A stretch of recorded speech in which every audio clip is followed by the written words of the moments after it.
thank you for joining us for the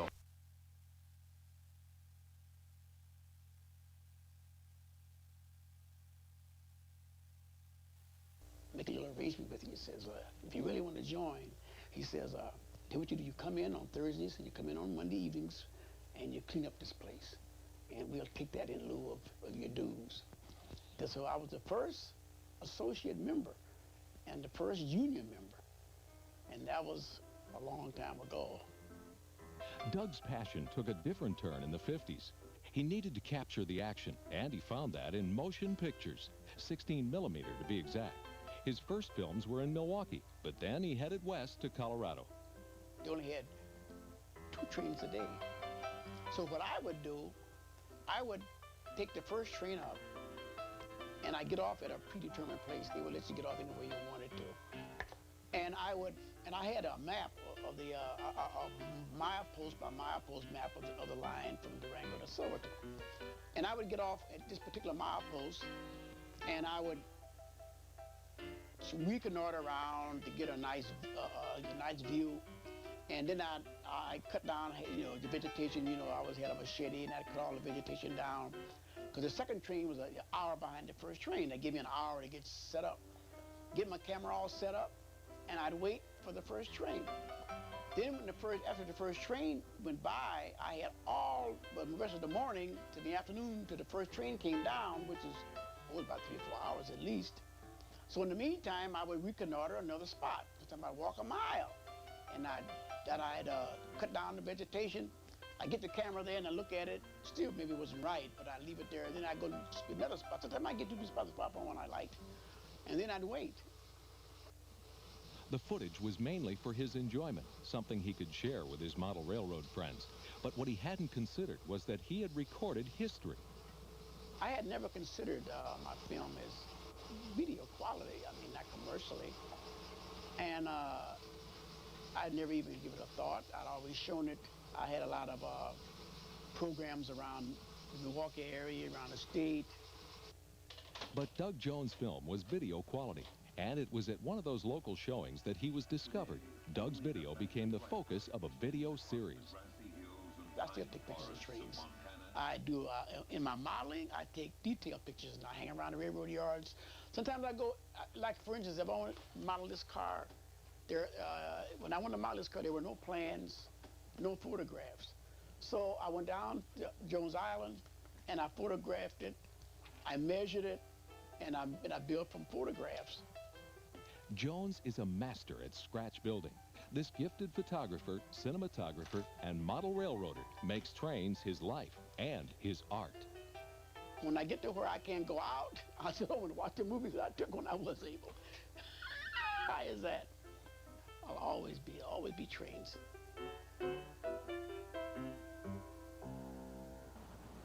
Doug Jones has certainly enjoyed trains all his life. His films are adventurous and his scratch work is of high quality. You'll be able to enjoy some more of Doug's film work on a later program.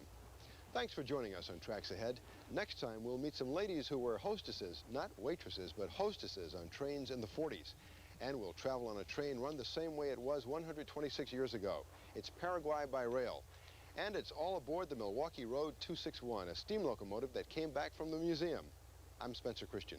See you for the next Tracks Ahead. Tracks Ahead has been made possible by the Channel 10 and 36 Friends and by grants from Kalmbach Publishing Company, publishers of trains and other hobby magazines and books. By the Brio Corporation, creators of the genuine Brio wooden railway, the train system powered by imagination. And by William K. Walters Incorporated, a manufacturer and distributor of model railroad products, catalogs, and supplies, serving hobbyists and dealers worldwide since 1932.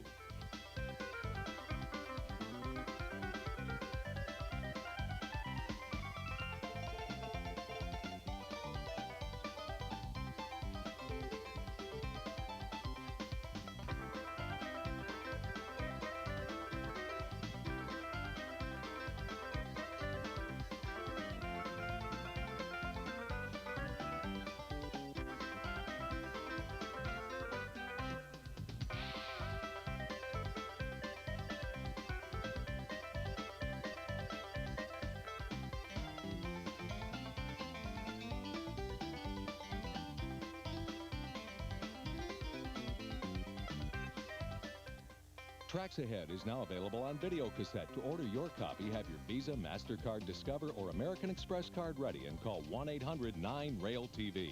You can own a single episode for $19.95 or the entire series, plus special Tracks Ahead collectors HO or N-Gauge model boxcars. Call now, 1-800-9-RAIL-TV, or send $19.95 plus $3.95 shipping and handling to Pentrex Video, P.O. Box 94911, Pasadena, California, 91109. Derek Muirden here, inviting you to join videographer Paul Frederick and me every Saturday afternoon at 4:30 on Vermonti TV as we introduce you to some of the most interesting people we've ever met. Come with us and meet these ordinary people living extraordinary lives on People Near Here. This afternoon at 4:30 on Vermonti TV.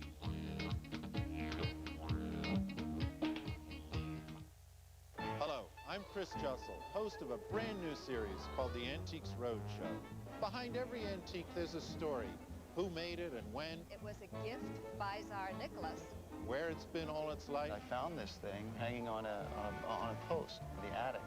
We tell these stories every week on The Antiques Roadshow. You're kidding. I'm not kidding. You're not kidding. That's The Antiques Roadshow on PBS. This afternoon at 5 on Vermonti TV. Next time on Austin City Limits, an hour with the Allman Brothers Band. One way out, baby. Lord, I just can't go out the door. When it's time for leaving, I hope you'll understand that I was born a rambling man. Come to the City Limits tonight at 7 on Vermont ETV.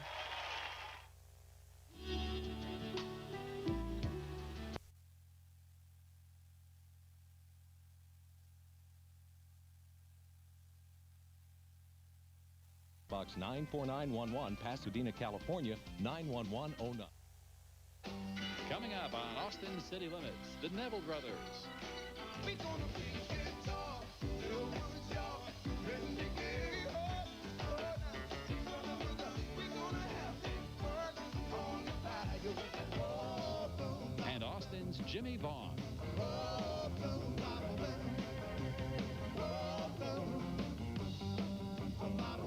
Come to the City Limits tonight at 7 on Vermonti TV. Next time on Nova. Shoot the wild rapids and explore the world's great geological treasure, the Grand Canyon. Towering rock formations and deep gorges expose the Earth's hidden past. Ancient oceans and volcanoes are revealed in the layers of rock. The story of the first expedition is brought to life by Gregory Peck on a breathtaking journey, rafting through the Grand Canyon. That's next time on Nova. Tuesday at 8 on Vermonti TV. The scientists wait anxiously. Years of preparation and study are on the line. The question? Can humankind work with nature to preserve and protect?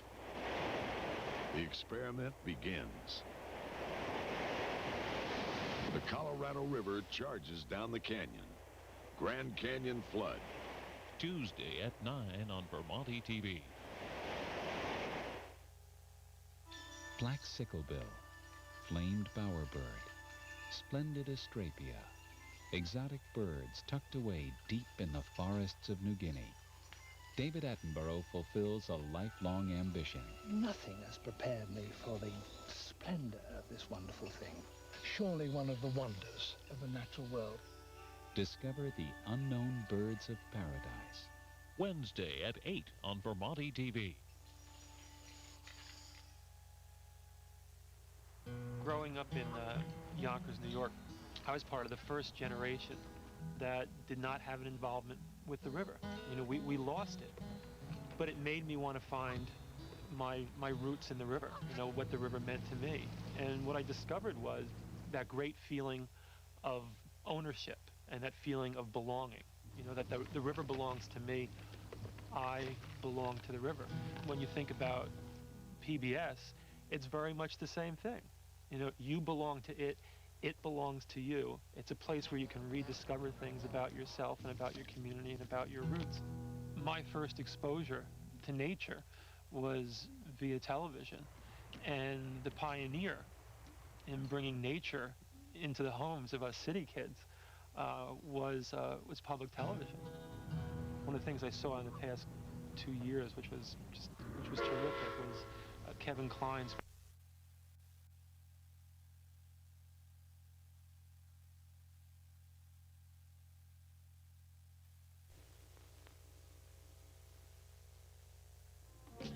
Broadcast of Front Row Features Monday through Friday evenings on Vermonti TV is funded in part by Waitsfield Cable, providing quality television to the Mad River Valley, and by Phoenix International Life Sciences Incorporated, headquartered in Montreal, a multi-service contract research organization serving the pharmaceutical industry.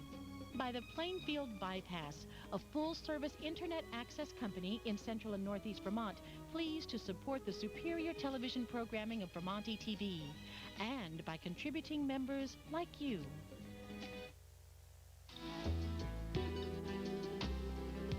You're watching Vermonti TV.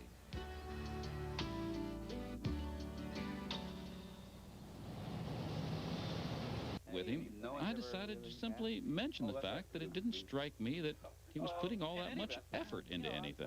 If you don't mind, I'd like a little honesty up front, if you're willing. Sure. Go ahead. Fire away. I watched you in this. Mm-hmm. And my distinct impression is that this was not work. Okay, you know, let me just tell you something, Patrick, because I think it's time it all comes out. I directed this film. I wrote it, I directed it, and I played all the parts. You mean it was one of those things where they used different names like they used to do during the Blacklist thing? Yeah, so that was it. This was fun. This was fun from the minute we got on the set. There was never a moment that it wasn't fun. Joel Schumacher. Joel Schumacher. You know, is he as nice as he seems to be? I don't know. What would you tell me? But you want the truth? You're not going to show to this. No, this part I won't show. This is just for us. Joel Schumacher is a real pain in the ass. You know, I wondered. Sometimes that you can't... Yeah, and he's got a drinking problem. I think you could see that, and drugs and the alcohol. I didn't know that. Yeah, he steals. That's a kind of stealing, going through Arnold's wallet. I swear to you, none of this won't get out. Will ever make air. Okay. None of it. So you basically, I imagine then it was sort of like it was a codependency thing. You had to pretty much carry the whole film. I did, and drink with him a little bit too, which is fun. There wasn't whatever it is with Joel. He at some point decided he's just not gonna not have fun making a movie, and I work that way and work that way on the show, and have been able to work that way the last few jobs I've been involved in. Chris, Alicia, Uma, Arnold, every single person jumped on board and said, let's go do this. Let's work as hard as we can, but let's not make it mean. Let's make it fun. Quickly. You didn't yield to this practical joke thing you've got, did you? No. I don't believe in that. I think that people should. You've reformed? You did believe in that. You were notorious for it. Some people that loved you dearly. Yes. You destroyed. Really? Well, believe for me, really. It's over, is it? That's so good. No, it's not over. I just, they were so sensitive, these people. Well, I did one little practical joke that I'm going to break here, right now. All right. Thing for you. Thank you. Because I play a doctor on a television show, and I have a lot of friends who play doctors on the TV show. I got together with some of my doctor friends, and we talked Arnold Schwarzenegger into getting heart surgery. There's nothing wrong with his heart. George, he didn't need it? No, there was nothing wrong with his heart. So if you show this to Arnold, well, we got you, Arnold. Oh, he's gonna be mad. He's gonna be mad.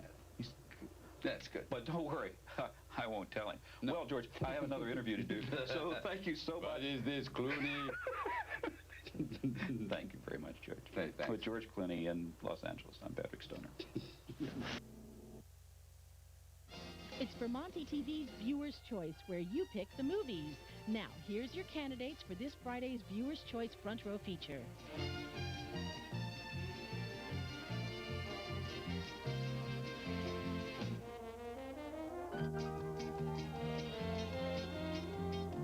Vote for your favorite favorite by mail, email, or just pick up the phone and call us.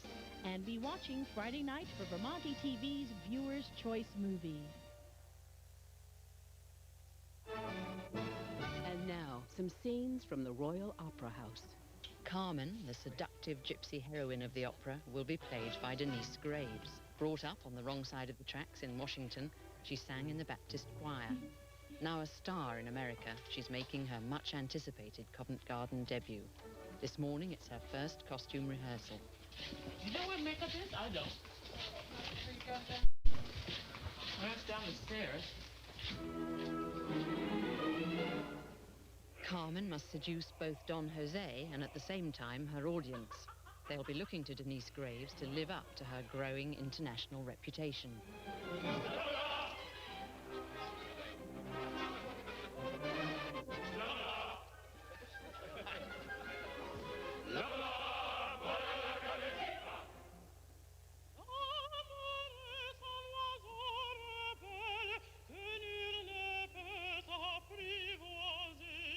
I try and stay as quiet as possible. Normally I'll just be just with my voice.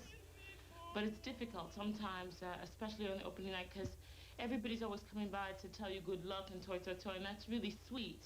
But you can spend all night long running to the door and greeting friends and stuff.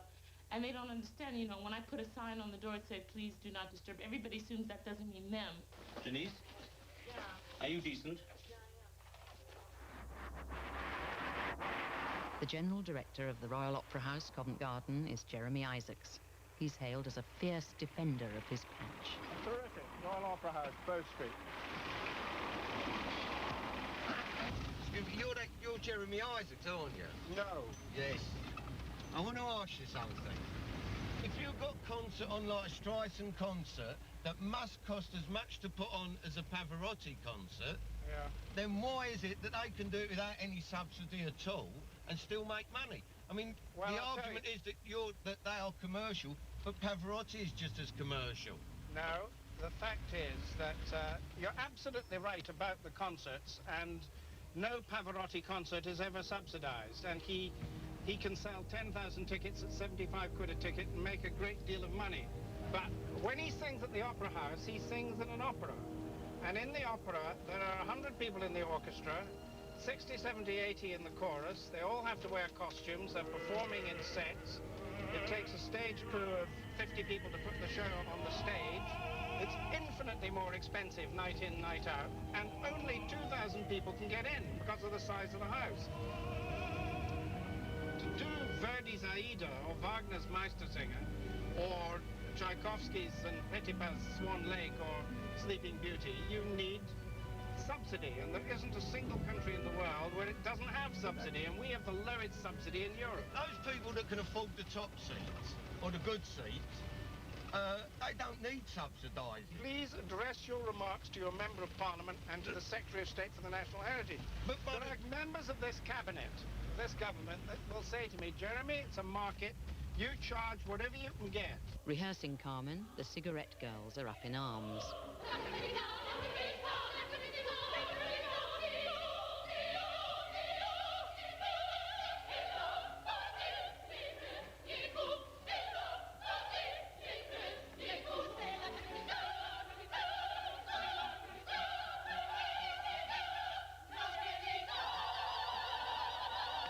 Michael Nunn is one dancer who won't be going to the States. He's had a recurring problem with his ankle. It needs surgery, sooner rather than later, if he is to save his career.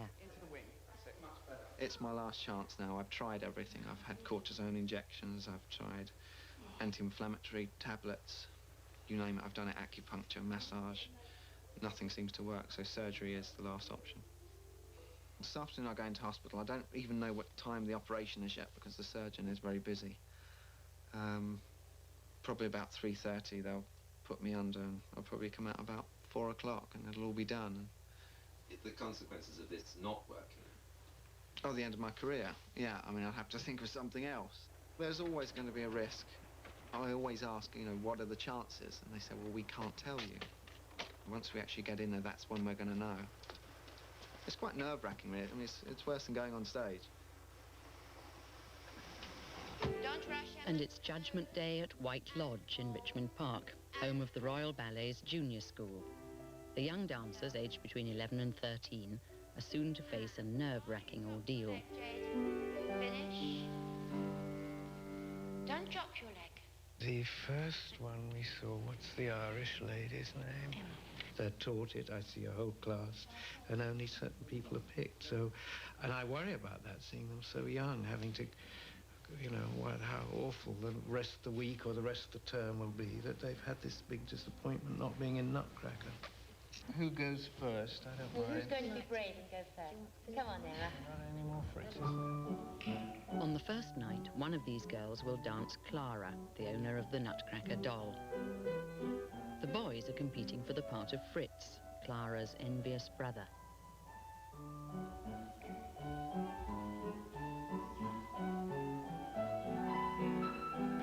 And go. So we give them a place where they can find that gift for themselves on the children's programming of public television. Perhaps the finest minds in history are here now. Where they go tomorrow is entirely up to us.